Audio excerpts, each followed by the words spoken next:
अरे ये बुलबुल का चुलबुल ढेर दिन भइल बा आज होखे का होई हो दयावा खावा तानी आजा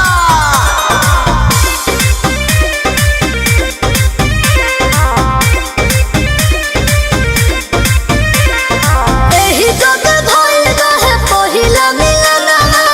यार हो तो तार दिल रहो हमर मनवा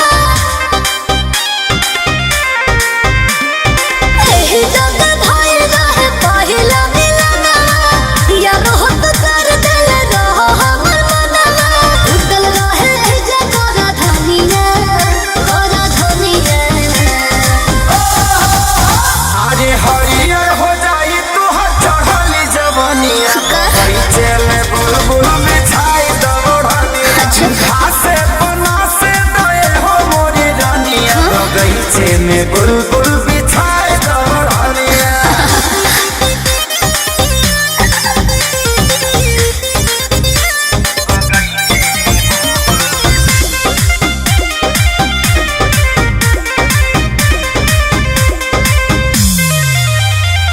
चाहतनी कुछ न तू साथ कोई दो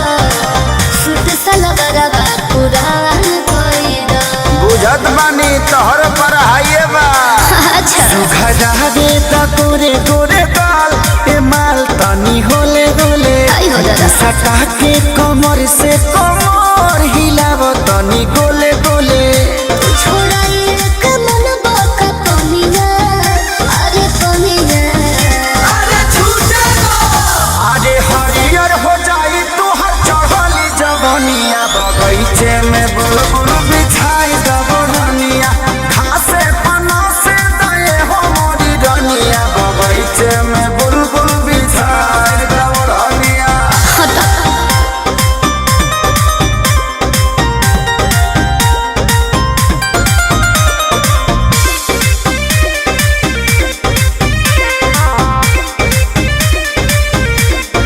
मजा हवे लागल महसूस होता हो भीतर भीतर मन खुश होता हो का हो एहे दिलवा के सारा सारा मान हे जान पूरा होई गई अच्छा हई धरती के बन के किसान जवान दिया बोई बोई तू तो दिहला के घरी रहनिया